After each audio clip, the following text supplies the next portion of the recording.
The purposes of punishment.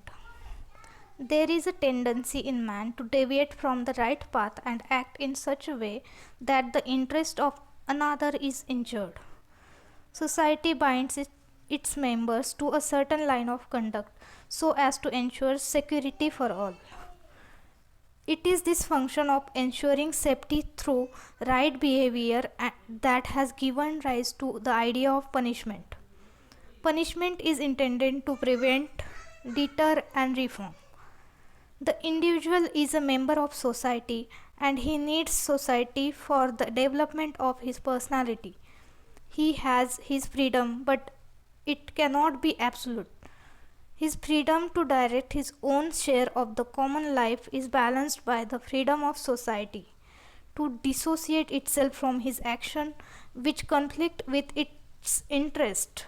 Therefore, the punishment is essentially disowning by society of acts done by its members when such acts are in conflict with the general interest. The theory of retribution has few defenders today.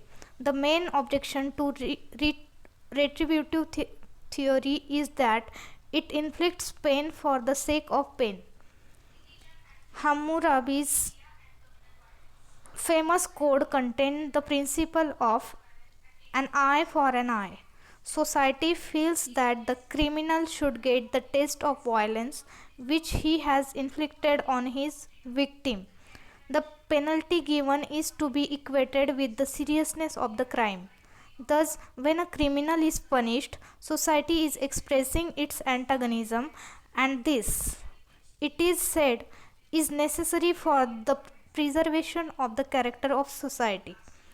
Those who oppose this purpose of retribution believe that the aim of penal sanction is not revenge for retribution, which is associated with revenge is incompatible with forgiveness. However, it must be observed that the only person who can feel revengeful is the injured person. If A injures B, it is absurd for C to forgive. When a person is sent to prison for life or hanged, he is prevented from repeating his offense. If he is sent for a period of time, he may be deterred from committing further crimes. Punishment can also have a deterrent effect on would be criminals. It is possible that one is punished realizes the error of his ways.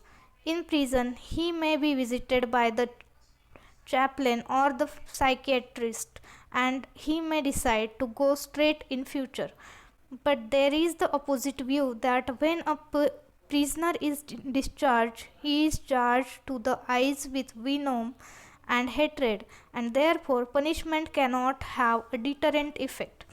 The modern tendency is towards reform, and society's attitude towards criminals today is more humane. Punishment is no longer an occasion for community entertainment. Society, instead of disowning him, tries to understand him because punishing a criminal is like treating the symptoms of a disease. A case study is made of the criminal, and psychologists and social workers try to detect reasons for the actions of the criminal.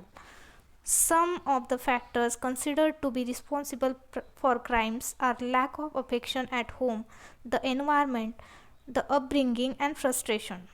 The aim is to remove the factors that make a man deviate from the right path and help him to fit himself into society.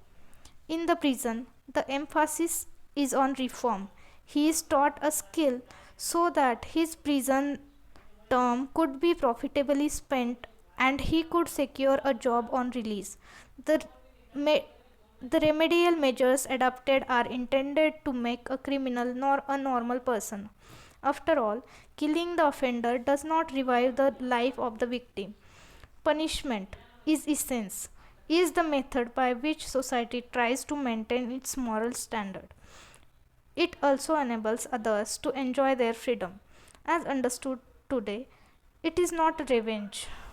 The aim is to guarantee each man to run his own life as he thinks fit until he has done something which gives society reason for invading his freedom.